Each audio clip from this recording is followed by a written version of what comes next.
Computer. Bam! Gerry. Up and running.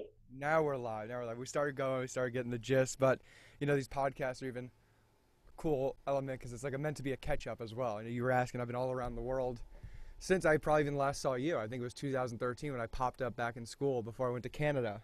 Yeah. I think that's the last time we've seen each other. We haven't seen each other in years. And then, it's funny, I caught Belby's little segment. But I remember the story. I hit you right after I saw the half-court shot that you hit at the Heat game. We were dying. I don't know who I was watching the video with, but, dude, I didn't know it was a first date for you. Oh, yeah. Well, I've known the girl forever. We decided to go on a first date. She's still friends with me to this day, and it was so funny because, I knew the person who runs game day marketing. To be honest, I didn't eat all day, so I had a drink or two before we went out. We may have shared a joint before we went out, too. So I was feeling good at the game, and I get asked to do this half-court shot, and I'm like, okay, yeah, let's do it. Fuck it. Here we go. And instead of, 5 minutes before you're down on the court again, I'm about to go back on this court again. Oh, no. I can't miss this. I know there's the kid from Boeheim's Army, Mark Lemaski. He had a half-court shot, so it's I can't go and miss one. I'm not going to live this down. I got to make it. So I'm Listen, you lived up to the moment. You stepped up to the challenge, and you buried it. Half court, Heat game, bucket. Had to. Girl jumps in my arms, running around the court after.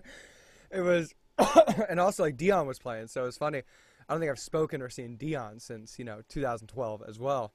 And Tim something from ESPN, they're asking him after a bunch of people on the internet were the Heat are so hot right now, even their fans are hitting half-court shots, and people start hitting him up. That's no fan. That's Dion's roommate right there. Yeah. Oh, classic. And they asked for a quote from Dion. Oh yeah, Reese. Reese is crazy. That's Reese though. That's Reese. That's typical Reese. But that was fun. Those years were so much fun.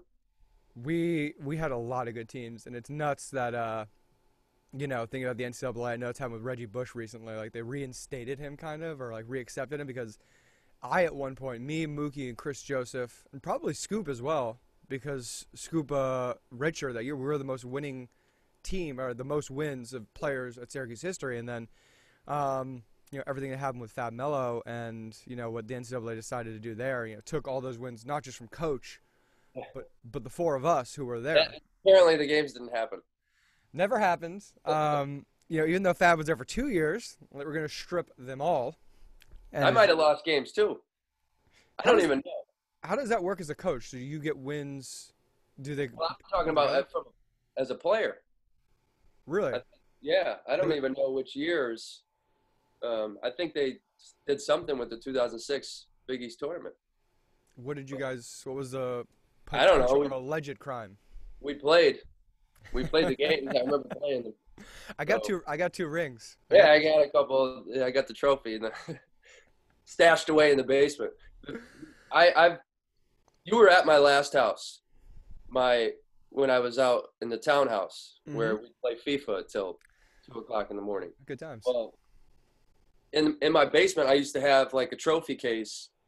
All my keepsakes I had. My brother-in-law built it right into our house. So since we've moved, I didn't have that. We we built a basement, but I don't have anything to store. So I've actually taken my trophies, and they're in the storage closet in the back of the basement. Well, I went in there a few months ago, and 3/4 of the trophies that I have are broken. At some point, one of my children went in there and decided, well, I'll just rip this off. All tournament team. See ya. So. Oh shit. That's the price you pay, Reese, for having kids. Destruction. Yeah, I can tell you that there's if anybody's doing the destruction, it's me and my roommates in the house I live in now. The only people who are destroying shit is us. But yeah, man, what do you got? Four kids now? 4 kids. 4. Yeah, there's that amazing video. I remember I was there when you had your firstborn. But there's that video of your 2 boys playing ball. The young one makes this fadeaway jump shot on the Fisher-Price hoop. Yeah. How old is he? He looks like he's just barely 2, and he's already got a fadeaway. He's two. I'm the youngest of four, and my brother, we were separated by 3 years, and I think being the younger one kind of has its advantages. Mhm. Now there's a big separation between my oldest and youngest. Jerry's 8 and Patrick's 2, but he's everything that Jerry's doing. He loves Jerry. Like, he's just following him everywhere. So, and my son's like the nicest kid in the world. He's so good with him. Like, he doesn't steal it. He'll knock it away from him occasionally and just be like, hey, you got to protect it and teach him. Mhm. But he'll let him get a few shots off. And, yeah, man, it's fun, Reese. Watching those two, it's, kids are, it's life-changing. There's no doubt about it. But, watching my boys, they're me. They're like, especially Jerry, now that he's 8, he loves to play basketball. He loves to fish, and he loves to golf. And the golf thing these days for me is huge. Because anytime I'm like, hey, honey, you mind if I go play 18 holes? For the next 3.5, 4 hours, you're on your own. So now I at least say, like, give Jared a nudge, like, yo, hey, you want to go hit a few golf balls? So now I actually get a chance to take one off her hands, so it's a little bit easier nowadays. You're actually contributing. Yeah. You're doing your part. Spending time with my son, We're just happy to do something we both love. It's a win-win. Win-win. Very, very few win-wins that happen. Win-win. I have not gotten to the golf game as much. A little bit more. I mean, now especially things are opening up a little bit more in California. Getting out there at least once a month. I officially cracked 30, so it's like, okay. I kind of didn't go completely old man. I wouldn't say golf is old man, but like, your life after sport game, your slower game. But, I bought a skateboard recently, and oh man, I've been tearing up the town. I've just been too much Lord of Dogtown out here. It's a longboard, not skateboard, but man, to cruise up and down, like, make sure you get to the beach once a week. Like, you live this close to the water, there's no reason you shouldn't get there, but like taking that hour or 3 hours just to board up and down the boardwalk. Take full advantage. The peace and serenity in that ride, I can't imagine.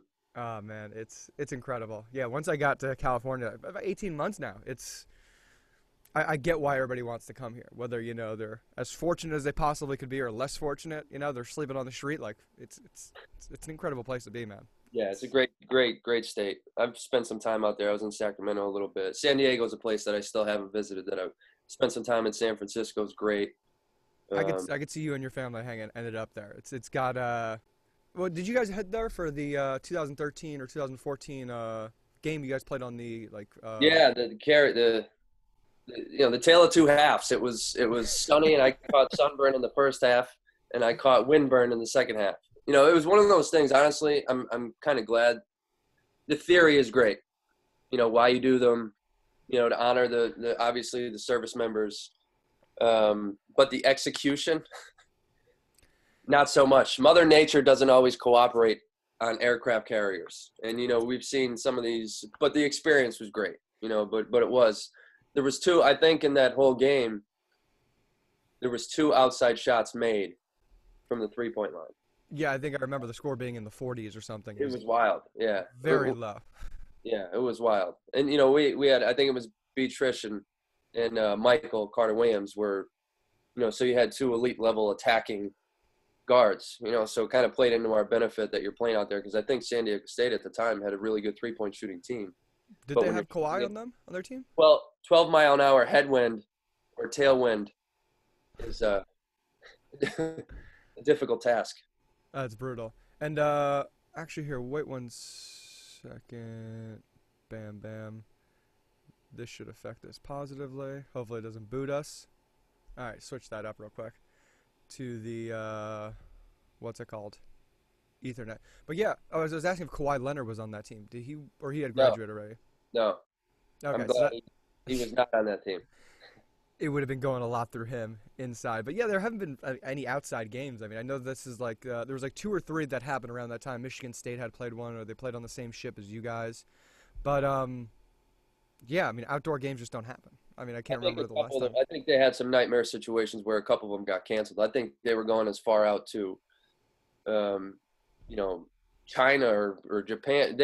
Someone went somewhere, and I think for some reason I think it was Pittsburgh. I don't know where exactly they went, but I'm almost positive it was Pittsburgh, and they went all the way, big destination, big flight, and they got out there and the conditions were not suitable to play. So I remember one in South Carolina, same thing. The court was too slick and people were falling, and yeah, it's just it's a hard venue to play in, but incredible theory. Just execution is difficult. Well, I mean, you guys had a squad that year too. That 2013 team was like one of the longest and biggest lineups like to start at Syracuse, from B. Trish, who he's like 6'3", 6'4", pretty big size for a point, and then goes all the way up to Rakeem, and even what's his name, Jeremy and James, which might even have longer wingspans than them. Length upon length. Oh man, just in that you just know the bottom of that 2-3 zone, just how much harder it is for those wing shooters when you have those two guys at least in the bottom forward spots. So much more wiggle room for the guards up top to pressure higher. Yeah, big guards, long wings. The great thing about my first year with that, the 2009-2010 team, because I still to this day I think we were the best team in the country. I don't think there's really. I know. That's tough. That one breaks my heart. But for me, like getting into this side of things, like going from player to coach, that was like the most rewarding year. One of my, I've had some great years since then, but to be your first year, to have the group that we had, like how enjoyable that team was, how close knit it was. Mm-hmm. I was like so far or so closely removed from playing. Like I played with Andy and AO, so to come back and now these guys are both 50-year guys and close friends. And then I meet you, and, that year was just, for me getting into the coaching side of things, like I am just so grateful that was my first season, just because that group was so fun to be around, not to mention how we were incredible. Like it was such a fun team to watch play, but I think what people from probably our fans' perspective don't understand is how fun that team was when we weren't playing, the everyday practices, leaving the court. You and Andy were at my house, like 3-4 nights a week, coming out at night and watching TV, playing FIFA, ordering Domino's, pies, yeah. And then the next day, it's like right back in the gym, same thing. We're staying for an hour after practice and getting it in. So, that I fell in love with that group. So, that's a heartbreaker that season. Yeah, AO to go down like that. Like, it was like I said, if it was a sprained ankle, it's like, okay, you might be able to bounce back for the tournament, especially once we get to the Sweet 16 and that, regional championship round. But to tear a quad where it's just like, his future standings, it's tough to pressure him. Everyone's crying. Like it was bigger than, it was a guy that gave everything he had for every minute he played there and had gone through some injuries. Yeah. And you have a chance to, be the number 1 overall seed and go on and, potentially win a national championship. It was bigger, I think, in that moment, seeing what he did and knowing that it was severe, to see the look on everybody's face that, was a part of that group, that was kind of deflating. But then to not have him moving forward was, even a bigger issue because, we had 2 different lineups. We had the big lineup, then we had the long athletic lineup. So we didn't have the luxury moving forward of playing those 2 different lineups. And, he was just so solid and so big around the rim. And, we just happened to play. I think that was the worst game we played all season. And we happened to run into Butler the first year. Like Brad Stevens and Gordon Haywood and the rest of that squad were just like, that game too, it just seemed like nothing went right for us either. The silly turnovers, the sloppiness. We were still in the game, and we just couldn't pull it out. And it was just. We played as poorly as we could, and then, when we tried to press late, we were still there. We just couldn't. Like, it was 1 shot, 1 rebound, 1 turnover. We just couldn't. Yeah, that one haunts. I know it does you, but that was a tough one. I remember going back to the hotel. And I remember the locker room after the game was like so heartbreaking. Like it was complete silence. Mm-hmm. Like people crying, like no one said a word because it was just like that team was so fun. The fact that it ended right there, no one could believe it because it's just not what we envisioned. We envisioned cutting those nets down. I know that for a fact. But I remember going back to the hotel and I knocked, I didn't have a room key. I probably dropped it in the bus or something. I went into the room and I knocked on the door because, Katie was up in the room, and I knocked on the door, and as soon as she opened the door, I just started crying. Like, I was like, I can't believe that we just lost. That team was, I'm telling you, man, I'm like forever grateful that was my first season, because that's like the goal every year. Like, you got to be as close-knit as that. I've been around some special groups. That one's up there. Yeah, I mean, even after AO went down, we still got the fourth number 1 seed, so it wasn't like the worst situation possible. But we got to go out west. Yeah, we had the Salt Lake. That place is so salty in my mind. But actually, the moment that was the toughest one was like the 11-12 when Fab went out, and I maybe because it was my senior year, but like after, I think when we were down to Ohio State, we went down like by 5, like 73-78, under a minute left. I had that moment you had where it was fighting back tears, and it's like, I am not crying on this court and being a part of some CBS montage. Like later, Brandon, like, hold it. Because, like, for me, it was the moment, like, oh, shit, college is over. Like, now. Yeah. This moment, there's nothing else after. And it's like, all right, what's the next plan in life? Because you haven't really set out and you haven't really thought about it as intently because you're 21, 22 years old. You're in no one has. Tournament. No. No one has. That to me, honestly, Reese, is the worst. You just said salty. That's probably the saltiest I am about any game we've ever played. I felt like Jared Sullinger's, I think it was his second foul in the first half, was bogus, and it was a bad call. And I felt like the next however many minutes, whether it be, 25 minutes of the game, was spent trying to make up for it. And I'm not one to criticize, but there's very few games that, of the 10 years I've been back as a coach, that I can remember being like, what's going on? Hold the phone. That's one of them. Like, that was just, I felt like for 20 some minutes, it was like, we're trying to make up for, we messed that one up. I mean, it was crazy that not even did we had 2 Big Ten teams in a row in a Sweet 16 into the Elite Eight. We had Wisconsin. Tough. That was a great game. That was one of the best college basketball games I've ever been a part of. It was a nuts game. I mean, I remember I forgot who the guard was. He put up a shot at the end, and it was like, I mean, just, there it is, 50-50 ball going up in the air. That drops, we're out, and he misses it, and it was just like. I had that scout too, and I remember I was screaming, sit on the left, because we had scouted it all week. Like, listen, late in the shot clock, he's going to go to his left hand, and he's going to use the hezzy. He's going to try to freeze it. He's going to pull. So when it got down to, like, the last play of the game, I remember just standing up screaming as loud as I could. I think Kaminsky, Frank Kaminsky came in. Mm-hmm. Was it his freshman year, I think, and hit. And I'm sitting there. I got the scout. I'm like, all right, well, who's this cat, and why is he doing this right now? I'm pretty sure it was Kaminsky. But that was a great college basketball game. There was just, I mean, like, I always get, like, I wouldn't say it's always the what ifs. Everybody's asking me, like, hey, why'd you stay? You could have transferred out. You got a scholarship there. Why don't you go play somewhere else? And it was always tough. At least for me, just I think it's tough for any guy. They want that opportunity, they're not getting it. You hear voices, this and that, but the experience to look back on now, the games to be a part of, and I know it's kind of under the radar. I've gotten a lot of praise for it. What we did in practice every day and pushing those guys every single day. So I mean, all those wins, they always felt credited. So it always felt great to be a part of that and help. Well, you should. The reality of Reese is, like, me as a coach, like, I'm very, very, especially first-year walk-ons and first-year managers, I'm very, very hard on them. Mm-hmm. And one of the reasons is because, like, what's your purpose here?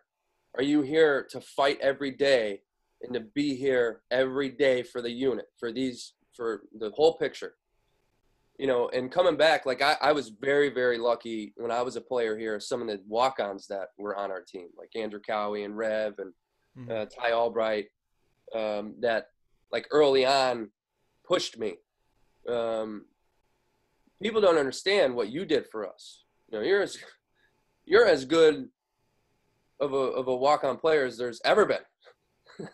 Not like you're the bar, So when I have those guys, it's like, I remember Nolan Hart texted me on Father's Day. He said, "Hey, GMAC, happy Father's Day. Thanks for treating me like I was MCW." And that was it for me. It was like, all right, well, I'm going to hold you guys accountable because you are incredibly important for what we do every single day, And it was kind of I'm coming in and I'm seeing flashbacks of what I went against. You're Michael and these guys are trying to bring the ball up court and you're picking them up 90 feet.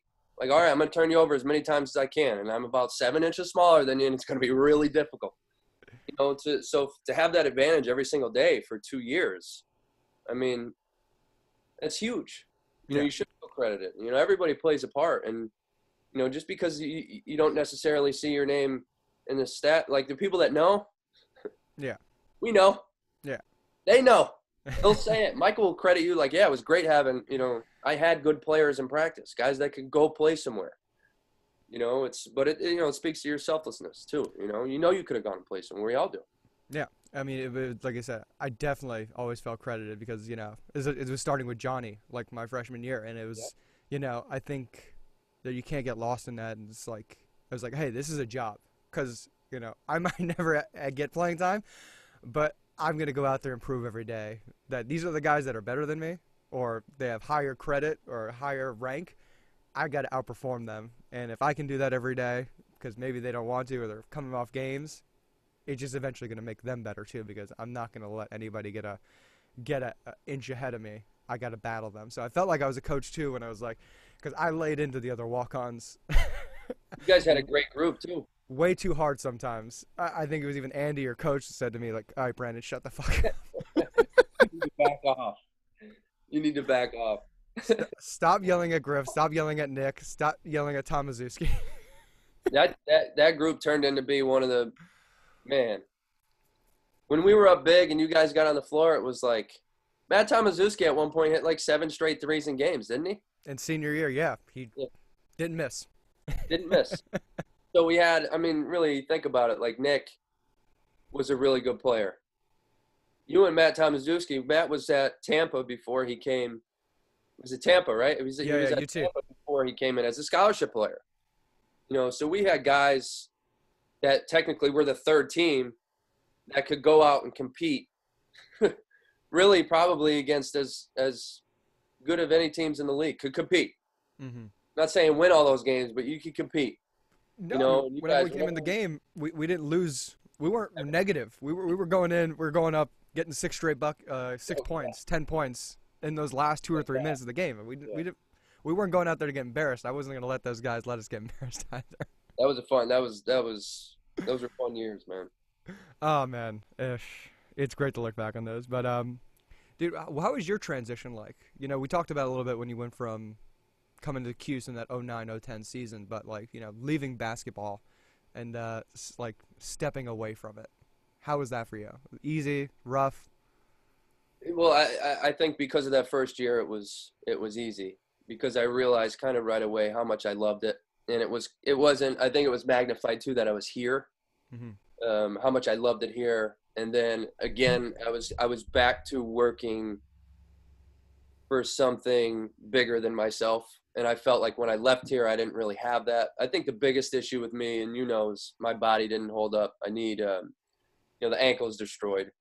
The groin was destroyed, and that first year, it was like the first year that I just had a chance to let my body heal. Now the ankle hasn't fully healed, but I think the big thing for me was that the importance of the first year of me falling in love with what I was about to do. And then every year after that was the experiences of growth, just all the different teams that you have to mold, the individual workouts where you're trying to develop skill set. I just fell in love with the process of the build. And then the exciting thing is now it's like every year is different, so you get to develop these close relationships and bonds like you and I have from what we went through together. And, the turnover, I think that's the great thing about college basketball is you get to experience and impact so many different lives. I think that's what's been really cool for me is just, the highs and lows and the peaks and valleys and it's so easy to be negative. There's so many negative people. It's like, how can you train yourself to be the positive influence, the one that's bringing energy every day? Yeah, I think that's the one thing, even like, playing for Hop, or working with Hop. That's the one thing that I always knew that I was very, very similar in, was just, every day when you step on the court, you're going to be demanded when you step across those lines. Like, man, it's kind of on. Like, we got to work right now, and if you're not going to be here mentally, I'm going to force it out of you. Mm-hmm. So that's really just that mentality every day. And, the different groups and so many great kids and people I've been around, and then through that whole process of, like you said earlier, having 4 kids, so now it's like, you're trying to find that perfect balance between making sure every guy you work with feels the love, and at the same time making sure your kids feel that same love. It's such a difficult thing to balance because of the demand of time, that you need to be in that gym, not just working on skill development, but then on the backside, it's scouting, learning opponents, developing your game plan. There's just so many moving parts to it. And I've been really lucky because of Katie, just having such a supportive, he's unbelievable, so we're together like 20 years now or something like that. So I think, yeah, like something crazy. So, we've kind of grown up together, and now we've grown in this together. So it's been great. It really has. It's been such a rewarding experience. I'm still, I'm not happy, in the sense of I'm chasing Reese, I need another one, man. Like, that's what I've been, I've been really, really, like, that's the mindset every year is like, can we build the championship team? And, to do that, everybody's got to buy in, and you got to give everything you have every day. I mean, it's just as simple as that. There's, it's cliche and this and that, but there's really no substitute for the work. Like, you got to be here, you got to be present, and you got to work every single day. That's got to be your mentality. And this needs to be your singular focus. You need to be focused on this. This is the most important thing for us right now. And, when you have those groups, like the 2013 year, you lose 4 out of 5. And you make an adjustment going to the Big East tournament, bam, you make a Final Four run. Mm-hmm. 2016 to me is such a great learning experience because, me, I can go from 0 to 100, like, blink of an eye. And I found myself in 2016 coming to work every day, and I didn't have any of that anger of the sense of we left something on the table, if that makes sense. Like, I didn't come in the next day of we should have done X, Y, and Z. Mm-hmm. I came in the next day like, man, those guys fought tooth and nail, everything they had. Like, all right, let's build on that. Like, that's the way to fight. It's going to eventually win the day. And when that turned into you make the tournament and you make that run, to me, I'm thinking in the back of my mind it was because you had a group that every single day they gave everything they had. And when they had an opportunity, that was their mentality. That was their MO because they had built that. That's what I take in my transition, my career. I've been through it as a player. Now I've been through so many different experiences as an assistant coach. And, it's the excitement of the new build to me, like the constant chase of perfection. 99% of the teams that ever play, they do what, Rishi? They go home. And there's one team, standing at the end. And I've had it one time, and there's nothing like it, and every guy that puts on a uniform that plays at this level wants that feeling, and that's where it's at, man. That's where I'm at right now. That's what I want to get done. And, we're trying to build that. We're trying to get the guys in here to make sure it happens. Yeah, I know it's tough for guys when they stop playing how to repurpose that drive. And, I think you said it beautifully, and why, coaching ends up being such a great thing because, it's just repurpose. It's like, hey, got to come in. The goal here, win a championship. How do we do that? How do we put that together? I know I look at that with everything else I do. Now I'm working with cameras, podcast equipment, microphones. It's like, well, I got to be the best guy here. I got to figure out how to be the best. Okay, do I got to learn something physical, skill, beat them here, beat them there to get the most numbers or be number one? And it's like, I know where that goal is, but yeah, I mean, it's tough. I mean, I think a lot of guys after either have that weird depression or, you know, they're not number one at what they do anymore, or they're not the thing that they've been. For us, you know, basketball, this is what we're doing for 20, 25 years. You know, now you have to go over into coaching, and I know, you know, there's a bunch of articles that came out recently that gave you big praise. One of the top 10 upcoming coaches on like an ESPN poll. So, I mean, it shows you guys are crushing it still. And I mean, I can speak on experience, just you know, like every other guy who's gone through the system with you. You know, you're definitely a great mentor, and you know, you're just such a straight shooter, like most of us are. You know, if we're not cutting in practice, you know, ready to get in another one of your players' faces, like right there. And it's like, oh, okay, I definitely see the evolution from Hop to GMAC, because Hop would get in your face. Yeah, he was a little more aggressive. He was a little more aggressive. He definitely was more aggressive. I remember my freshman year, I don't remember any other kid after me getting it worse than what I had my freshman year. Like, just screaming at the top of his lungs, like, Reese, are you fucking high? Like, if I made a turnover, or you smoke weed before you came to practice? Like, what the fuck? And then this is Manly, so you could pump the ball. Yeah. And I'm just like, classic. Is he serious right now? I missed that. I missed the short bleachers that you could just decide, even in shooting workouts, I would just kick a ball for no reason. Just 2 shots in a row, just kick it up in the stands. Yeah, you can't really get away with that in the Mello Center. That's going to the ceiling right there. Yeah. Well, you can hit a sprinkler, I was told, and set up the sprinkler system. So hopefully that hasn't happened yet. Yeah. Trick shots, I was told, don't shoot over the rafters. So I stopped that. I mean, that was another big turnaround, was after you go over. You played in the D League and the NBA, and you went overseas. I know you played for the same team Route played for right now, Panathinaikos? Panathinaikos. Yeah, I was actually with Olympiacos, their rival. Olympiacos, okay. For a short period of time. How was that transition? Because, I mean, at least for me, we had the Mello Center. And then I go into Israel first, and I remember I tweak my hip flexor in the first few days of practice. Like, oh, okay, guys, can I get some ice? You know, where's the trainer? And it's like, nah, man, go to the corner store and get a bag of ice. Figure it out. Find some ibuprofen, and you're the American. You better be at practice twice tomorrow. Figure it out.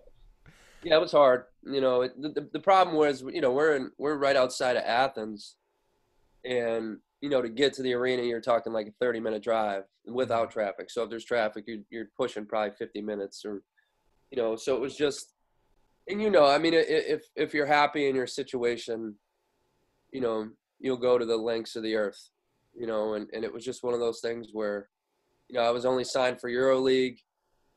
So the team had played a few games in the Greek league, and I'm not allowed to play in those games. So by the time the EuroLeague came, I got like a minute. I gave up a 3, and then that was like it. That was really it. So by the time Christmas came around, I was like, well, what am I doing?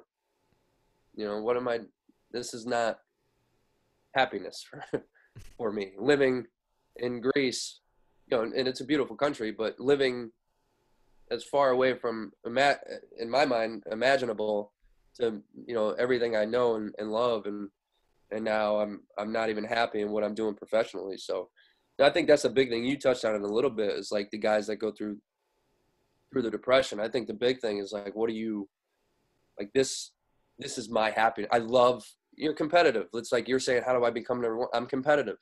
You know, we haven't lost our competitive drive. We've just channeled it in different areas. Mm-hmm. You know, now I get to channel it back to, you know, I get to be on the court, and every now and then where I'm missing that energy and ability with the ball in my hand to do something, now I get to hit the guy that's doing it.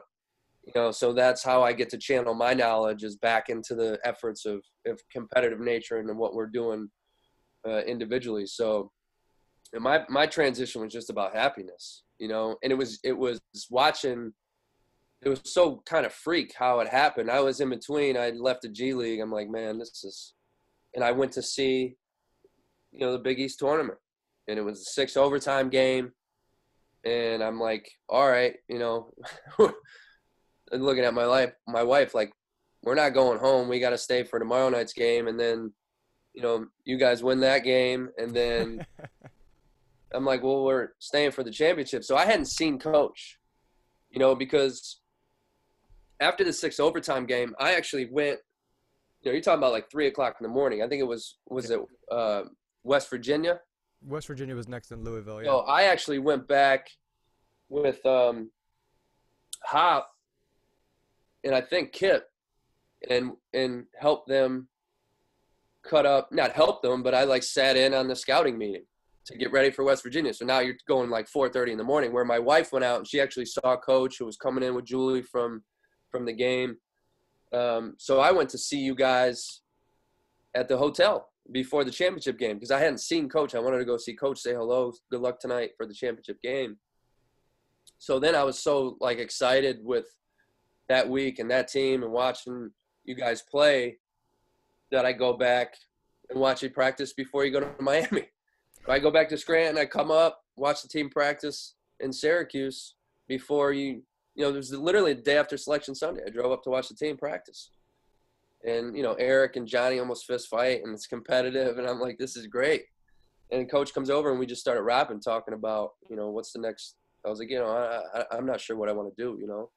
And I wasn't even thinking about coaching. I was just like, man, I'm in transition. Like, I haven't been happy since I left. Like, you know, and he was like, what do you think about coaching? You want to come back and be a GA? And I was like, you want to give me some time on that? He's like, yeah. So, like, you know, after the Oklahoma loss that year, he called me. He's like, what do you think? And, like, spur of the moment, I'm just like, let's do it. So that's how I transitioned. You know, it was more so me be like, all right, man, like, I'm cool with this. My body's hurting. My left ankle's destroyed. I haven't been happy. I'm not willing to put myself through this physically if I'm not going to have the reward at the end of getting in a situation where I feel like, you know, destroying myself is worth it. Like, I'm going to go channel my energy into something else positive. And, you know, honest to God, it's probably been the best decision of my life. I have to ask you, though. Other than my wife. What was the other thing on your list in your transition? Were there any other jobs or careers you were thinking about going into, or there had to have been some things you were like, I'm going to try this. I'm going to try that. Professional bass fisherman, potentially. Hit the bass tour. No, you know, I couldn't imagine being away from it. You know, I love it so much. I don't know if I could have been away from it that soon.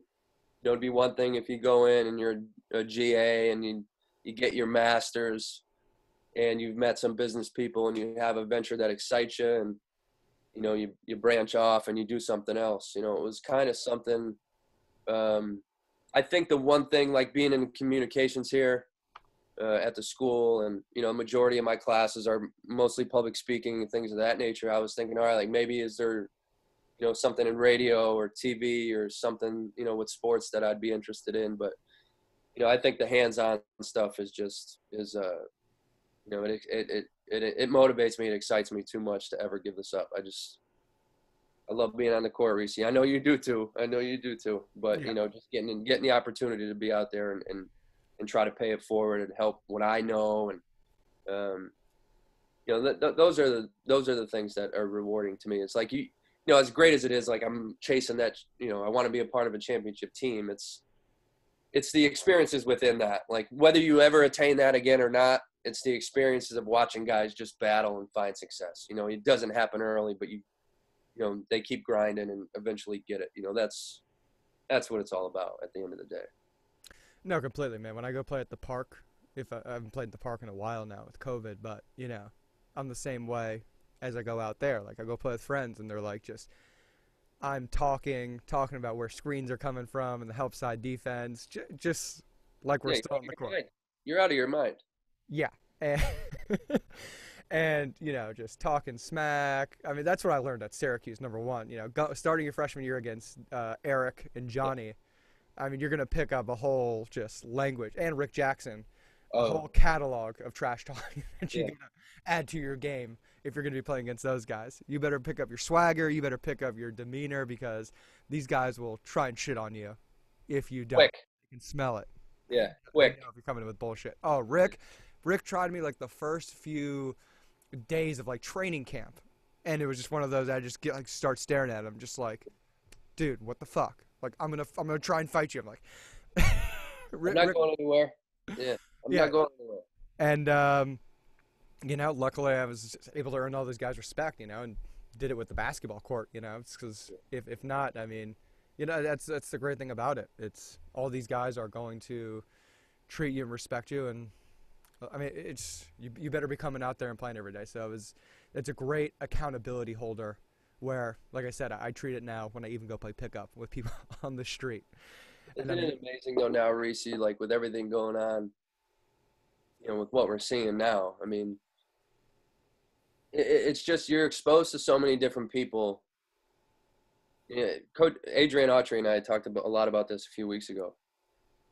Basketball, like with everything going on with, what we're seeing with the protesting and the injustice and obviously the divide, the one thing that we've been exposed to is so many different cultures, backgrounds, upbringings, religions. And the one thing that sport does is it starts everybody here. It's like you just said it. I think we're naive. I know I am a little bit like naive in the sense of what certain people deal with when they leave that. Because there everything's even. Like it's about the play, it's about the work, it's about the production. And it's about everybody being together. I think that's what sport has done for me in the broader scheme of things is from an early age, AAU, getting exposed to some of the best players in the country, white and black, and now rooming with them at ABCD camp or being teammates with certain people and then experiencing summer school here, like just seeing so many different upbringings. Yeah, it's just like, but we're all in the safe bubble. You know what I mean? Like here is the safe bubble. We're all on campus. You're a part of something. Like I never, the naive part of me never kind of, you'd have the conversations, but the reality of it is there's a lot of people that go through different things before they get here where we get to experience their greatness. You know what I mean? yeah, I think a lot of guys, even while they're at school, that part of their life doesn't disappear, doesn't go away just because they make it to school. I mean, and you see, a lot of guys I played with, they got their family and friends with them. And I totally understand on like a protection area. Some guys, they want to be by the people closest to them, where they're from. There's a whole new place for them. It's a little sense and shield of protection. But I totally see, with basketball being a global game now, and as much as people, we have our, systemic problems in our country, we're still such a diverse country. And with basketball, I remember being in Florida. My mom dropped me off at this place, the MLK Center, and what I later found out was in the Liberia projects. I was walking around there. I was 8, 9 years old. My mom just left me there to hang out with the guys, and I joined the travel team there. Just didn't think any of it. These were just people, and that was what. And then taking like the PAL van with 20 kids up to Orlando. Just didn't really know anybody. Just hey, you're on this team now. These are the people you're playing with, and it's not. I'm not putting it on the level of war in the military, but being put into tough situations and situations where you got to think critically is just so great for young men. And to play sports is so important and such a crucial thing, to be in tough situations, to be able to communicate in those stressful situations. They're not life or death stress, but they're stressful enough situations that's going to force you to adapt, to mold yourself, and to put down your emotions, because like, oh, I got to listen to this person, or what's he saying here? How do we do this together? So it's unfortunate that we're even seeing now that sports teams for kids, like it costs you thousands of dollars to get your kid into this program here to play for this sport. I'm sure if you join a rec league for your kids, what's like $100-$200 to just to get them on a team. And some people don't have that, and some people can't even get that entry level in for these sports. And I mean, of course, you gotta provide a living for the coaches, the people running the league management, but the fact that that's not something that's even added in, like a social program, say we need X amount of kids playing this soccer team, football or basketball. And I mean, even football is getting stripped away because of all the injuries with CTE and the head trauma. We're not even letting kids play football, and I mean, I don't know. Would you let your kids play football and tackle football, knowing the precautions? I don't know, man. I mean, as a kid, we played it all the time. I I mean, I love got football, man. I love I got my football. belt rung a bunch of times. My brother, like I said, my brother's 3 years older, so that's who we played with was the older kids, and they crushed us. Yeah. But the problem is, I mean, it's such a hard decision. I'm hoping, I hate to say this, but I'm hoping he never wants to play. Yeah. I hate to say that. I don't think his future, based on my genetic stock, unless he's six. My wife's tall, which is good, so I'm a 6'3" QB. Hopefully, Yeah. But right now, like I said, he loves baseball too. My oldest, so it's just such a physical sport, and but I do love it. I loved playing football. Loved it.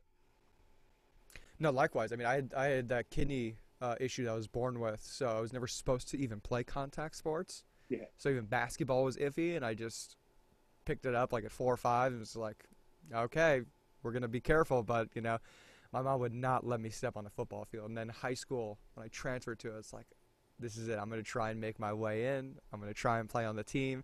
So into summer camp, and all that quick little court speed I have, I was just untouchable, getting tackled, That's what I was. juking, That's what I shaking. was thinking. It's tough to get hit when you can't be caught. But even being that pesky, like if someone didn't get their 2 hands on me, I was able to just wiggle off tackle for a small guy. And so I was like, and then it came down to it. She's like, yeah, you're not playing. You can't do this. And I mean, He overruled everything. grateful she did, because until I got to Kuwait and I ruptured that kidney, training and preparing for the TBT, I was so excited to play that one year, the first year of the tournament. Belby invited me to play. I'm like, this is it. This is my shot, last chance to Let's make it, go. have a nice 110 grand summer. Let's go. And I was training. I was actually playing a $10,000 cash game, of all places, in Kuwait. And a guy just hit me on a screen. He didn't hit me hard. I just rubbed off his elbow.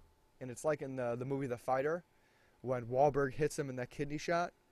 Didn't look like he hit him hard or anything. And I just go down. Body goes into shock. I'm like, I can't breathe. I'm crawling to the sideline. And it was like, okay, basketball is done. Yeah, Now it's officially done. And I know you had, like we talked about before, your issues with injury. I mean, I don't think people really know the groin injury. I know you told me stories about what you had to do.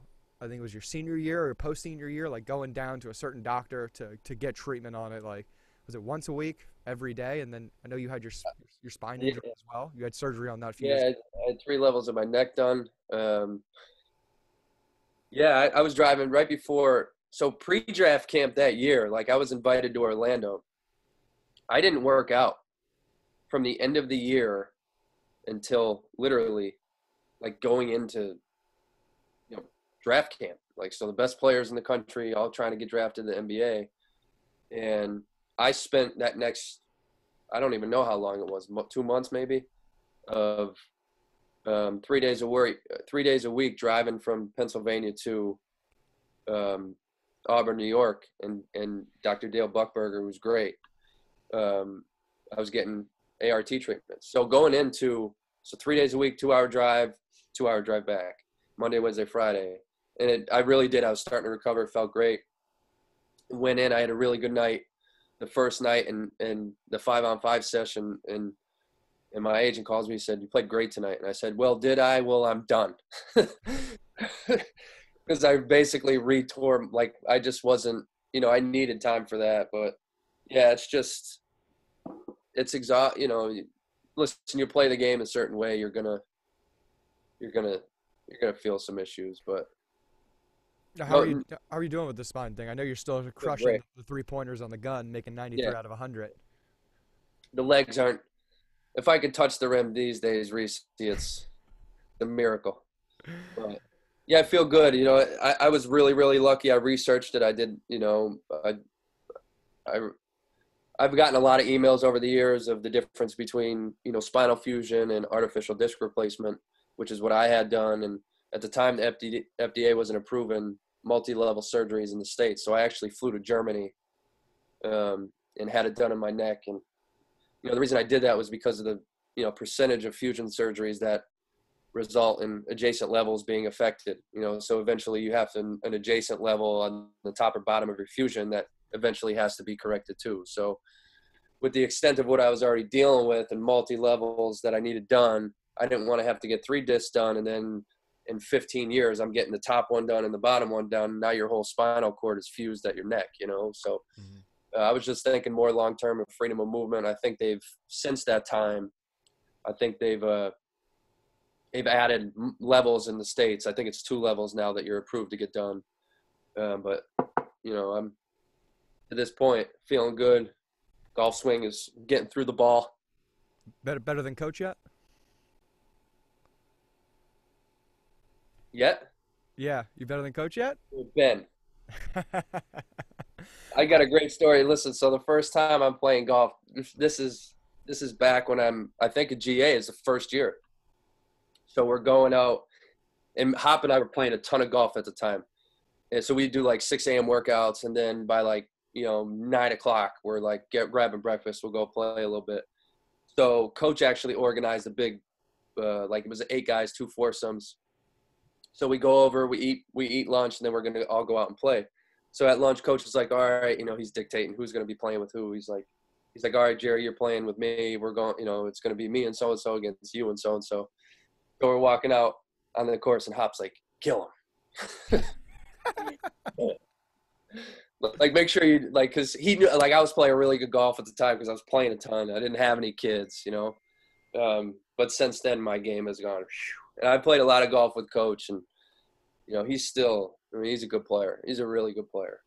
But, yeah, he's that day, the front 9 didn't go so well for me, Reese, but on the back 9, I had parred the first 7 holes on the back, and the 17th hole at the course we're playing is a par 5, and I hit my approach shot into the green, into the right-hand bunker.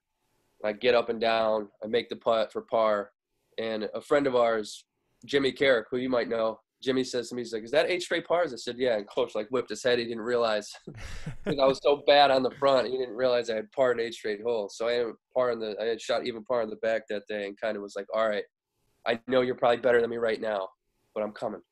I'm coming for you. Oh man, it sounds like he was just doing it like it was a 4-on-4 in practice. You go here, you go here. Those 4-on-4 drills we did, the first 1 to 3. One of my favorite drills. Has he talked to you since you left here? Because of the finger? Because of what? He's still angry about the finger. Is he? I was curious about that. I will never forget that. I know he'll never forget it. I mean, I don't know who told me the story, but it sounds like a what's it called? Like a legend or fable story, like been passed down. Yeah. Like just passed down. It's a legend of the folklore, where he's like, even on cold winter nights, like he's got to have his hand on a pillow because the metal rods in his hand start shrieking with the ghost of Brandon Reese. He was like, what is he doing? He was telling me, what is he doing? He didn't need to be doing that. Because when you went by, your leg kicked him as you passed him. I tried my best to avoid him. I tried my best. It was like I jumped to the right. He moved to the right. I'm getting closer. He goes left. I go left. And I clip him, and I'm like, shit. A slight giggle, but I was like, oh, shit. I'm fucked. I'm cut. I'm going home. There's no way I'm supposed to be here tomorrow. This guy's going to murder me. Well, there was no doubt that he was hurt. I didn't know it was that bad. I mean, surgery. I'm going I still remember the noise he made. And then next shit, bastard. Yeah. He's running. He goes right into Brad. His fingers, pointing in a different direction. You got him, Reese. I'm not trying to. I was chuckled a little bit. It was funny, but I mean, I felt so bad. I remember it is now. Julie come into practice like a few days later, and I'm like just hiding in the corner. No, I went up to her like, "Am I good? Like, am I gonna get cut now? Like, okay. Is my job safe here? I'm talking to you because you're the closest guy to him. Tell me. I'm nervous." But that was great. Yeah, it's right now. another Syracuse story I'll never forget. A moment that'll live on, taking out one of the biggest coaches college basketball history's hands. Unbelievable. Oh, what a time. So I want to know what is going on with all the stuff with college basketball starting to pay, for players' likeness, and we see the G League as well trying to take players away. I think one of the guys you're recruiting, one of the biggest or top-ranked guys that we've got in like school history, is he's like teetering on the line of going G League or coming to us for 2022. Well, I can't talk legally Uh, about specific recruits, so I'll answer your initial question, okay. which obviously the NIL, then it's I'm used to saying NLI, but the NIL, which is the name, image, likeness. Yeah, I mean it's this has been trending, I think, in this direction for quite a while. You know it, I know it, everybody in the sport knows it. With the institutions making money, with the NCAA tournament making billions of dollars, I think the fact that, the word exploitation has been thrown around a lot. I don't agree with that. I don't think we're necessarily exploiting them, but I do think they need to be able to make money off the brand that they've created. mm-hmm. Again, now we've given them the platform. College basketball has given them the platform to do so, but it is their name. It is their name. It is what they do. What they're doing on the court that they should be able to be compensated for. So, I think as we move forward, it's got to be regulated a little bit. We don't know exactly how it's going to be. There's still a few more votes that have to go into place, and then how it's going to be regulated. Is it going through an agent? We're not going to be allowed to broker any deals as far as endorsements and those things in that nature. So there's so many different moving parts that we're not really aware of yet of how this is going to trend and which direction it's going to go. I think it is trending and that it is going to eventually definitely pass. The problem is when you have something of this magnitude is how do you get it right? And they're not going to. Yeah, I don't think anything happens right the first time. Right. They're not going to get it right the first time. So what's going to happen is they're going to pass something. There's going to be certain regulations to it. We're obviously going to abide by it. And then a year or two in, you're going to see problems exist. And then they're going to start to try to figure out how do we manage this, and this, X, Y, and Z. But it is trending in that direction. I think it's the right thing to do. And the reason I do is even, I think about it from my playing days is there's going to be certain kids that, their name, their image, their likeness is never going to be higher than what it is when they're in college. Mm-hmm. They should have the opportunity to start a business or, be represented by somebody to capitalize on who they are. I mean, isn't that America? I mean, pretty much, so I think something needs to be done. I don't have the answers of how it should be done. They don't either. They'll try to get it right. They won't. And I'm not criticizing them for that. I think there's things in the past that we can criticize them for. This one, I don't know if we'll be able to right away. There's just so many different moving parts of how this is going to work. But then you start to ask yourself a question. It's like, all right, well, does this create unfair advantages? Are there different markets that are going to be recruiting a certain way that puts you at a disadvantage? Do the rich get richer? Now you add in the G League factor where they're offering kids. Now, the problem with the G League, I don't know. I think college, I know, has a big market. Right now, the G League, I don't know their market. I don't know if they're going to be, I look at the Zion. Like, what if Zion goes to the G League? Is he the number one overall? I don't know. Does he have the brand that he has now? I highly doubt it. So I think there's pros and cons to both right now. And I think the G League thing is kind of to be determined as far as how that's going to work and what it's going to do as far as preparing kids. And obviously they can make some money right away, but you got to factor in living, a place to stay, agent, which I don't think you see a certain contract number, and it's a little bit misleading because you know that right away some of that's going to get chopped. There's just so many different pieces, and now with the NIL and the G League factor, the next few years in this business are going to be somewhat of a game changer as far as how I think we need to start to navigate of how we do things. It's the first few years are kind of up in the air of how it's going to go.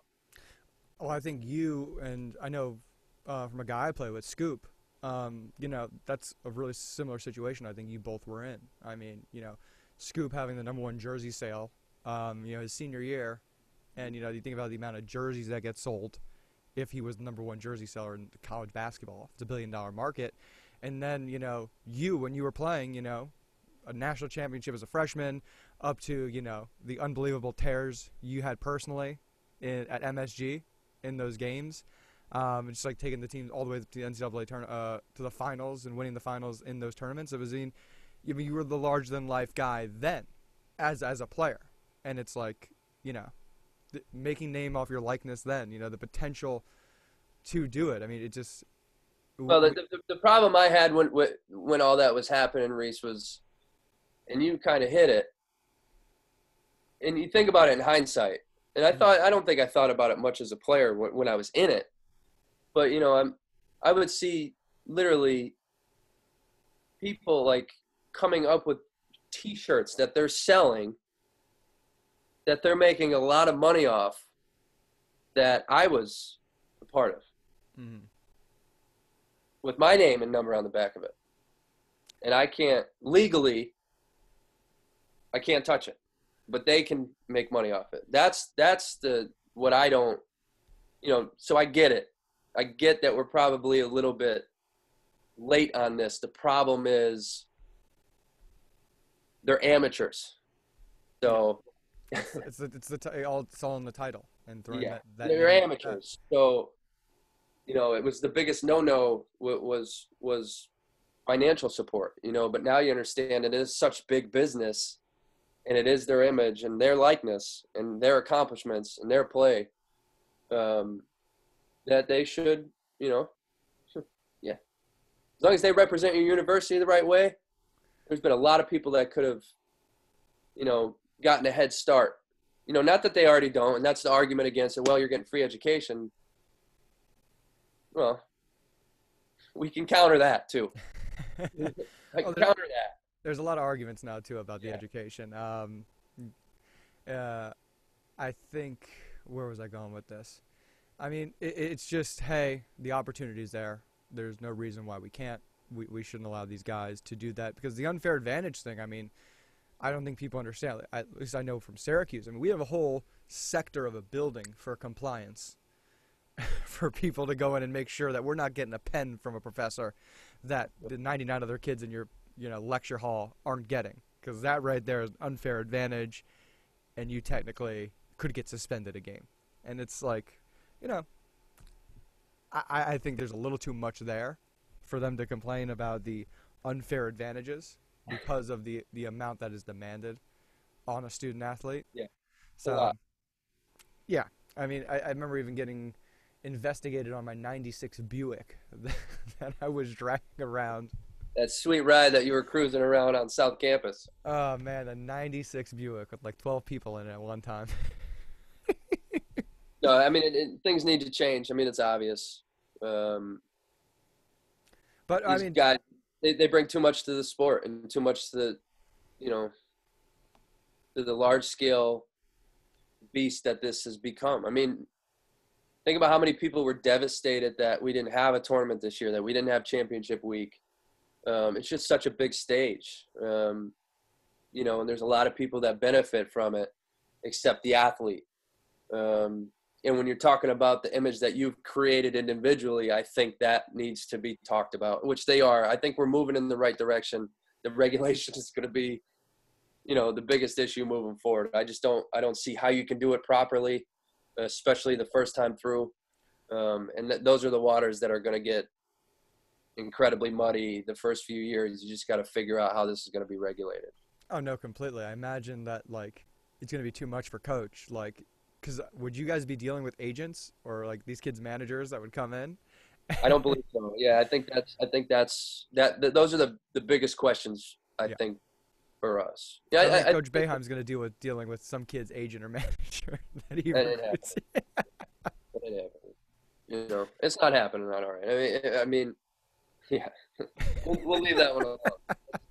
That's the biggest issue. That's the biggest issue. Yeah, I mean, you're gonna have to have a whole nother department or a whole nother secretary there just to handle and manage instead of meetings for that.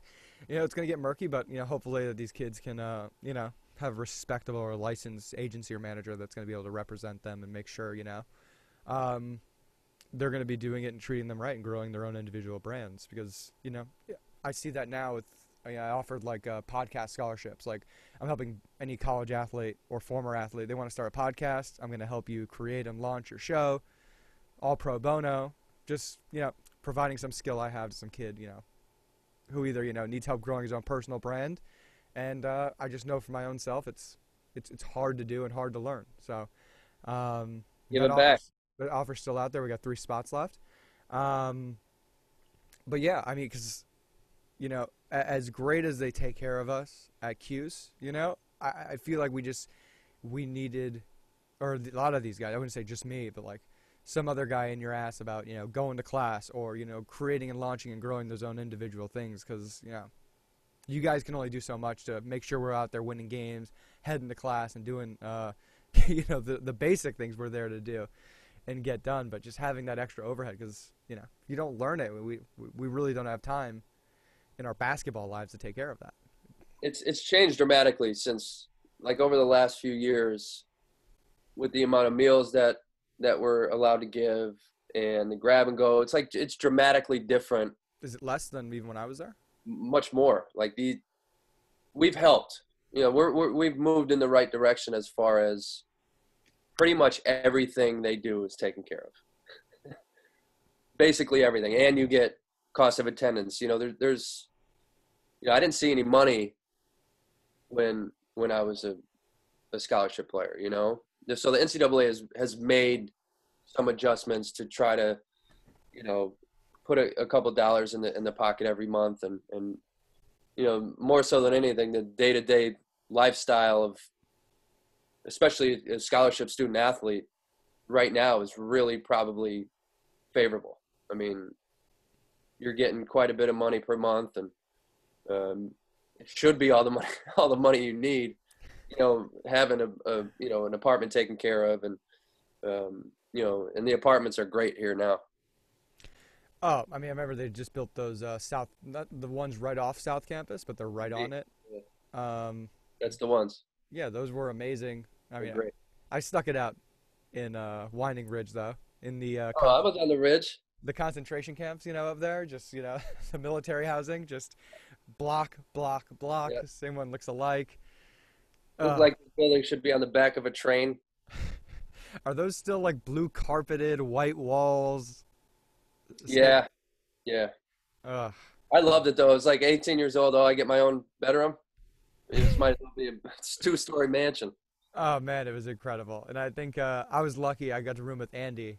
You know, I got a 5th-year senior. No, he was going to be a 4th-year senior then. But as a freshman, just like someone to show you the ropes, guidance, you know, and who was was from Syracuse. So I mean, that was an amazing thing too. I got a cool older roommate, older teammate. It was mixing muscle milk with cereal.